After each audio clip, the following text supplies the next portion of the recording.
The townsfolk called it the Breathing Asylum, a derelict hospital buried deep within the whispering woods, where the trees murmured secrets to those who dared listen.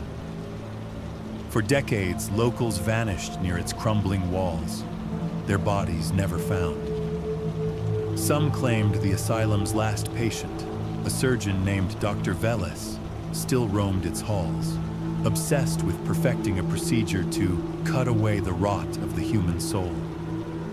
Evelyn didn't believe the stories. A true crime podcaster chasing her next viral episode, she trekked into the woods at dusk, her camera flickering to life as she narrated. "The truth is always rational," she declared, smirking at her own bravery. But as the trees closed in, their whispers swelled into guttural growls, and the asylum's silhouette emerged. Its windows cracked like jagged teeth. Inside, the air reeked of rust and ammonia. Evelyn's flashlight glinted off surgical tools strewn in the halls, scalpels crusted with black residue, bone saws curled like claws. Her bravado faltered when she found the operating theater. The walls were etched with symbols, and a massive mirror dominated the room, its surface foggy and warped. "You're late," a voice rasped behind her. Evelyn spun, but the room was empty. The voice came again, from the mirror. Her reflection stared back, but its eyes were hollow pits, its smile stretching too wide. "He's still here," it hissed. "He wants to show you what you really are." Panicked, Evelyn fled, only to find every corridor looping back to the theater. Her reflection grew more distorted with each return, its skin sloughing off to reveal muscle and bone. "You can't run from yourself," it giggled, pressing a spectral hand against the glass. Hours blurred into a nightmare. Exhausted, Evelyn collapsed, her camera capturing her whimpers. That's when she saw it, a journal hidden beneath a gurney. Dr. Veles's final entry. "The mirror doesn't lie. It shows the soul's true face. Mine was weak, infected, but I found a way to cut it out. Soon, I'll be pure." A cold laugh echoed. Evelyn looked up to see a gaunt figure in a blood-stained coat, Dr. Veles, his eyes milky, his hands clutching a scalpel. "You're the rot," he snarled. "Let me carve it away," she screamed, scrambling backward as he lunged. But as the blade grazed her throat, the mirror shattered. Evelyn woke in her bed days later, the townsfolk claiming they'd found her unconscious in the woods. The asylum had burned to ash, they said.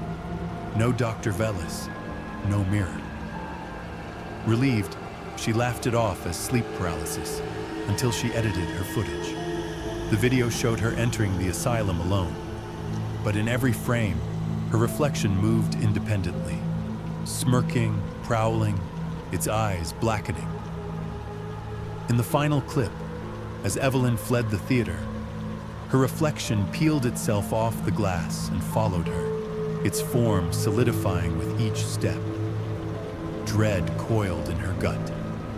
She hadn't escaped. It had followed her home, months past.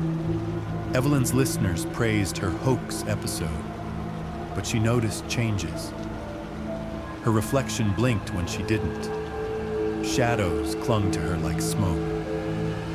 Then, one night, she awoke to a cold hand on her wrist. Her reflection crouched beside her, fully real, its mouth a jagged red slit. "You thought you were the victim," it whispered. "But you're the rot he wanted to cut out. The woods didn't take those people. You did." Memories surged, her hands covered in blood, bodies buried in the forest, her mind fracturing to hide the truth. Dr. Veles had tried to stop her. The mirror had trapped her guilt, her evil, until she'd foolishly set it free. The reflection's grip tightened. "Now I'll finish what he started." The next morning, Evelyn's podcast uploaded a new episode titled Confession. Listeners recoiled as her voice, eerily calm, described every murder in gruesome detail. When police stormed her home, they found the walls scrawled with the same symbols from the asylum, and Evelyn's corpse, her face surgically removed. In the woods, the Breathing Asylum stands whole again, its mirror restored. A new reflection paces behind the glass, wearing Evelyn's smile. And in the town below, another curious soul packs their bag, lured by whispers of a story waiting to be told.